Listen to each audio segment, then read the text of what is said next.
Hi అండి, ఎలా ఉన్నారు? బాగున్నారా? బాగుండాలని కోరుకుంటున్నాను. నేను మీ లక్ష్మిని. ఈరోజు అయితే విలేజెస్ వీడియోస్ కోసం అయితే ఒక పల్లెటూరు వైపు అయితే వెళ్దామని చెప్పేసి ఇక్కడ రోడ్డు మీద అయితే ఒక ఆటో దిగేశాను. బట్ అక్కడికి ఆటో అబ్బాయి నాకు చిలక చెప్పినట్టు చెప్పాడమ్మా, లోపలికి ఆ ఊరికి ఏమి ఉండవు, నీకు ఇంకేమనిస్తే హొంద ఎక్కువ ఇచ్చేసే, నేను ఊళ్ళో తీసుకెళ్తాను అన్నాడు. ఏం పర్లేదు, నేను చేయాలని చూసుకుంటే వెళ్తాను, ఏదో ఒకటి అదే వస్తుందిలే, నీకెందుకు 100 రూపాయలు 10 రూపాయలతో దిగేదానికి అని చెప్పేసి అబ్బాయిని అయితే పంపించేశాను.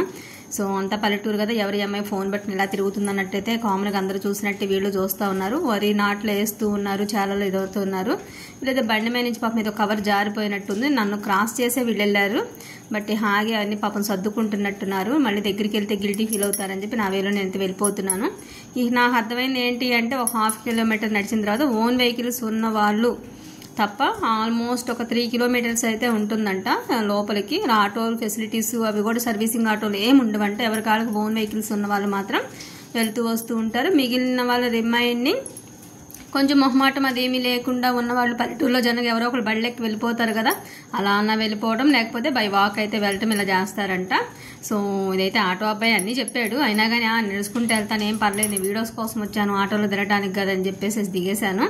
వాతావరణం అయితే నాకైతే చాలా మంచిగా అనిపించింది. ఎండ ఉంది కానీ అసలు ఆ చల్లగాలికి ఎండ కూడా తెలియట్లేదు. మేఘాలు, చెట్లు, వాటి మధ్యలో అందరం పల్లెటూరులో పుట్టి పెరిగినాడు. మాకు తెలియదా పల్లెటూరు నువ్వు చూపించకపోతే మేము తిరగట్లేదా రోడ్ల మీద అని మాత్రం దయచేసి అనుకోబాకండి. నా ఛానల్ వచ్చేసి విలేజ్ లైఫ్ ఛానల్ కాబట్టి ఒక్కొక్క రోజు ఒక్కొక్క ఊరు చూపిస్తూ ఇక్కడ ఇట్లా ఉంది, ఇక్కడ ఇట్లా ఉంది అనేది అయితే జనరల్గా మెన్షన్ చేస్తూ ఉంటున్నాను. ఈలోపు నా పులుసు అయితే కారిపోయింది. ఏదో ఆటో అయితే వెళ్తుందనమాట.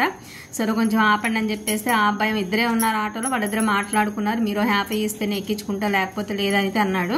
సరే ఏదో దొరికిందే దేవుడా అని చెప్పేసి సరే ఇస్తానని చెప్పేసి ఆటో అయితే ఎక్కేసాను అనమాట. 50 రూపీస్ ఇచ్చి అంతా వెళ్తే ఊరైతే జస్ట్ ఎక్కిన 1 మినిట్కే వచ్చేసింది. అబ్బాయి కొంచెం నడిస్తే పోయేది కదా, 50 రూపీస్ సేవ్ అయ్యాయి అనిపించింది నాకు. మళ్ళీ రిటర్న్ కూడా నువ్వు వచ్చేస్తావు, పావు గంట వీడియో తీసుకుని వచ్చేస్తానని అయితే అబ్బాయిని బేరాలు ఆడుకుంటున్నాను. అక్కడ జనాలను ఎక్కించుకుంటా ఉంటాను, ఈలోపు రెండమ్మ అన్నారు.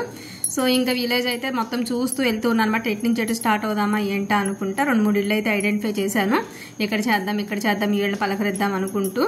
సో ఓవరాల్గా అయితే 2-3 ఇళ్ళు అయితే అందరినీ ఇంట్రాగేట్ చేయటం, మాట్లాడటం ఇవైతే చేశాను. ఇలాంటి ఇళ్ళు అయితే ఈ రోజులో చాలా తగ్గిపోయినాయి. ఓన్లీ విలేజెస్లోనే మనం ఇరుగిరుగు గరుగుల్లో మగ్గిపోవటమే తప్ప ఇలా ప్రశాంతమైన స్థలాలు, ఇళ్ళు, వాకిళ్ళు అసలు ఎక్కడుంటేనే చెప్పండి. సిటీస్లో నిజంగా గాలి పీల్చుకోవడానికి లేదు, ఓ చేరేసి కూర్చోవడానికి ఉండదు, లేకపోతే నుంచి మాట్లాడుకోవడానికి ఉండదు, ఒక బట్టలు ఆరేసుకోవడానికి ఉండదు. ఇవన్నీ చూస్తుంటే మాత్రం నాకు చాలా ప్రశాంతంగా అయితే అనిపిస్తుంది నిజంగా. చిన్నప్పుడు అందరం అక్కడ పెరిగిన వాళ్ళమే. Please watch it. Thank you. Subscribe.